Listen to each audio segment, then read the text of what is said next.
Hello बच्चों, कैसे हो? स्वस्थ होंगे, अच्छे होंगे। हमने समकालीन विश्व की राजनीति, जो राजनीति विज्ञान कक्षा 12 की हमारे अध्याय चल रहे हैं, उनमें से बच्चों हमने 2 अध्याय कंप्लीट कर लिए हैं।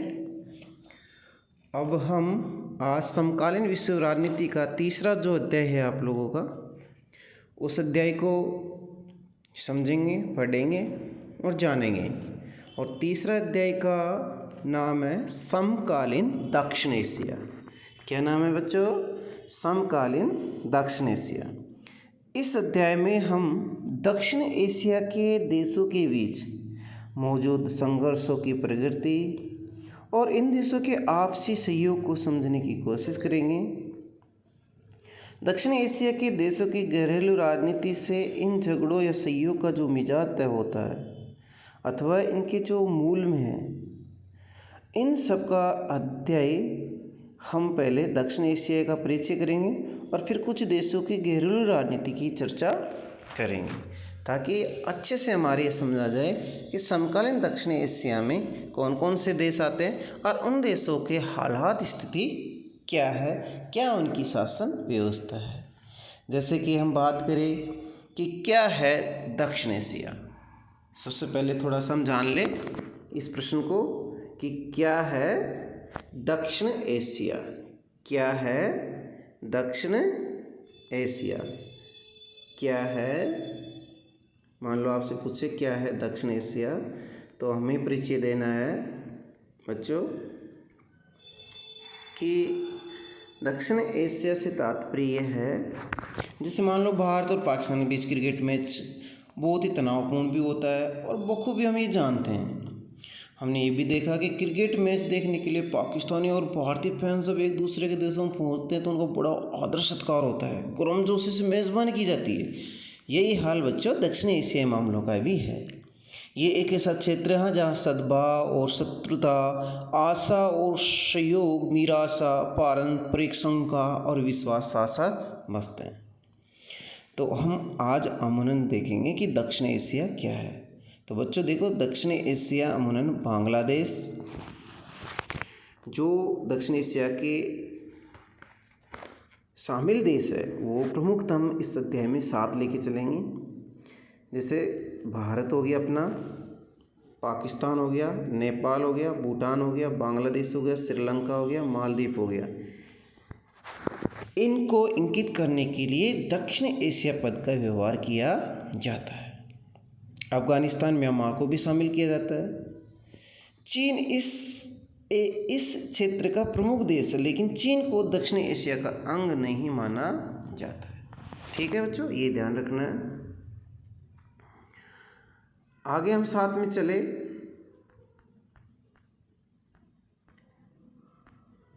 तो देखेंगे कि हमारा भौगोलिक जो है, उत्तर की विशाल पर्वत श्रृंखला, दक्षिण का हिंद महासागर, पश्चिम का अरब सागर और पूर्व मौजूद बंगाल की खाड़ी, ये क्या है दक्षिण एशिया को भौगोलिक विशिष्टता प्रदान करते हैं। दक्षिण एशिया के विभिन्न देशों में एक सी राजनीतिक प्रणाली नहीं है। भारत और श्रीलंका में आज़ादी के बाद से लोकतंत्र है। पाकिस्तान और बांग्लादेश में कभी लोकतंत्र तो कभी सैन्य शासन रहा, तो ये भी ध्यान रखना है बच्चों। नेपाल में 2006 तक संवैधानिक राजतंत्र था, बाद में लोकतंत्र की बहाली हुई। भूटान में राजतंत्र है। मालदीव सन 1968 तक सल्तनत हुआ करता था, अब यहाँ लोकतंत्र है। आगे देखते हैं बच्चों, दक्षिण एशिया के लोग लोकतंत्र को अच्छा मानते हैं और प्रतिनिधिमूलक लोकतंत्र की संस्थाओं का समर्थन करते हैं। आपको पता है बच्चों कि लोकतंत्र 2 प्रकार का होता है, प्रत्यक्ष लोकतंत्र और प्रतिनिधिमूलक लोकतंत्र। तो प्रतिनिधिमूलक लोकतंत्र को ज़्यादा दक्षिण एशिया के देश समर्थन देते हैं। दक्षिण एशिया के लोकतंत्र के अनुभव से लोकतंत्र के बारे में प्रचलित ये भ्रम भी टूट गया कि लोकतंत्र सिर्फ विश्व के धनी देशों में फल फूल सकता है।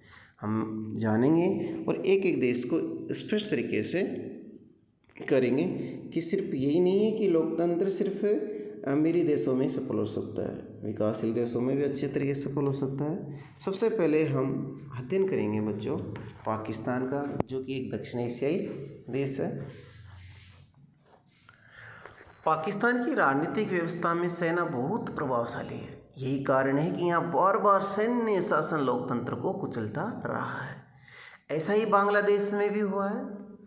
अभी भी फिलहाल आप लोगों ने देख रहे होंगे टेलीविज़न पत्र पत्रिकाओं में बांग्लादेश में हालात ख़राब है। तो हम देखेंगे सर्वप्रथम देश की जो बागडोर जनरल अयूब खान ने ली थी, फिर जनरल याहिया खान, तत्पश्चात जनरल जिया उल हक और 1999 में जनरल परवेज मुशर्रफ ने जनता द्वारा निर्वाचित सरकार को उठाकर सैनिक शासन की स्थापना की। कुछ समय के लिए अवसे जुल्फ़िकार अली भुट्टो, बेनजीर भुट्टो, नवाज शरीफ के नेतृत्व में पाकिस्तान में लोकतांत्रिक सरकार कार्यरत रही। जून 2013 में नवाज शरीफ के नेतृत्व में पाकिस्तान में लोकतांत्रिक सरकार की स्थापना हुई, परंतु 2017 में उन्हें वित्तीय भ्रष्टाचार के मामले में पाकिस्तान के सर्वोच्च न्यायालय द्वारा दोषी ठहराया गया तथा बाद में पद से हटाते हुए 10 साल की सज़ा का आदेश दिया। जुलाई 2018 में पाकिस्तान में हुए आम चुनाव में इमरान खान के नेतृत्व में लोकतांत्रिक सरकार का गठन हुआ। ठीक है बच्चों, आ रहा होगा समझ में आप लोगों के अच्छे से। हम आगे चलते हैं। पाकिस्तान को देख लिया हमने। पाकिस्तान के बाद में नेपाल की स्थिति देखते हैं कि क्या है नेपाल। और यहाँ बच्चों विशेषकर मैंने वही चीज़ें ली है जो आपकी परीक्षा उपयोगी महत्वपूर्ण है। आप लोगों के लिए मैं यहाँ पर प्रश्न उत्तर भी लेके आऊँगा। फिलहाल हम कुछ पाठों को अच्छे से समझ लें ताकि उन प्रश्नों को भी अच्छे से समझ पाएंगे। ठीक है, अब नेपाल को देखते हैं। नेपाल में लंबे समय तक राज्य और लोकतंत्र समर्थकों में जद्दोजहद चला आ रहा है। अब वहाँ की राजनीति में माओवादी भी बहुत प्रभावी हो गए हैं।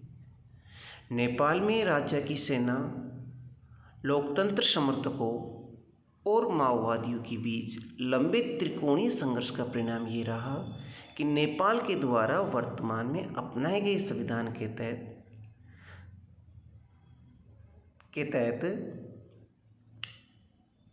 यह खड़ग प्रसाद शर्मा ओली अक्टूबर 2015 से नेपाल के नए प्रधानमंत्री हैं। ठीक है बच्चों, आ रहा है समझ में। हम आगे चले। इतना सभी के समझ में आ गया होगा।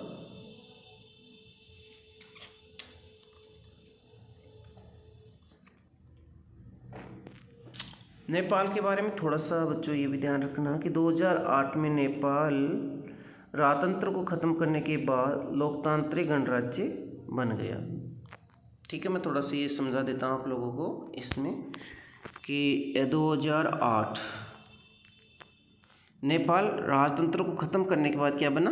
लोकतांत्रिक गणराज्य बना। लोकतांत्रिक गणराज्य बना।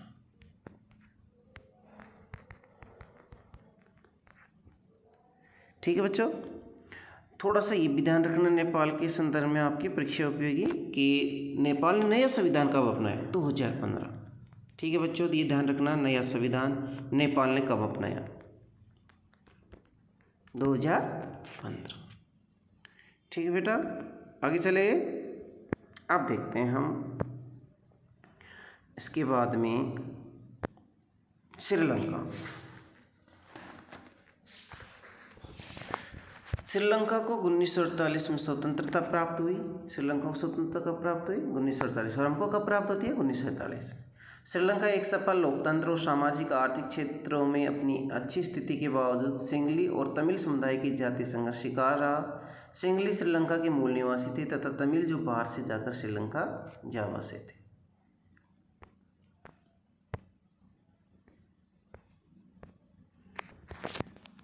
ये संघर्ष मुख्य रूप से तमिलों द्वारा श्रीलंका में अलग राष्ट्र के मांग को लेकर संसाधनों पर अधिकार लिए था। वहीं दूसरी ओर सिंगली समुदाय द्वारा लगातार उनकी इस मांग का विरोध किया जाता रहा। मई 2009 में श्रीलंका सेना द्वारा लिट्टे का प्रमुख प्रभाकरण था के मारे जाने के पश्चात श्रीलंका में वर्षों से चले आ रहे गृह युद्ध की समाप्ति हुई। ठीक है बच्चों, तो ये ध्यान रखना। लिट्टे का पूरा नाम पूछा जा सकता है, तो लिट्टे का पूरा नाम आपको एक बार बता देता हूँ लिख कर भी। लिट्टे। लिट्टे का पूरा नाम है लिट्टे। लिट्टे का पूरा नाम है लिबरेशन उतार लो आप अपनी कॉपियों में साथ ही साथ। Liberation tigers of Tamil Eelam, ये लिट्टे का पूरा नाम है। 1983 के बाद में ये उग्र तमिल संगठन है, इसका ध्यान में रखना आप लोगों को। और इसकी प्रमुख मांग थी अपने समुदाय के लोगों के लिए तमिल ईलम राष्ट्र की मांग थी, अलग से एक देश की मांग थी। और इसका श्रीलंका के उत्तर पूर्वी हिस्से पर लिट्टे का नियंत्रण था। ठीक है बच्चों, आ गया होगा समझ में। दक्षिण एशिया के दो बड़े देश भारत और पाकिस्तान के आपसी संबंध शुरू से तनावपूर्ण है। इनके बीच 1947, 48, 65, 71, 99 ये हमारे संघर्ष हुआ पाकिस्तान से। दक्षिण एशियाई देशों में भारत ही एकमात्र ऐसा देश है जिसकी अन्य सभी देशों से सीमाएं लगती है। इसके कारण भारत के इन देशों के साथ कुछ मुद्दों पर मतभेद है तो बहुत से क्षेत्रों में सहयोग भी है।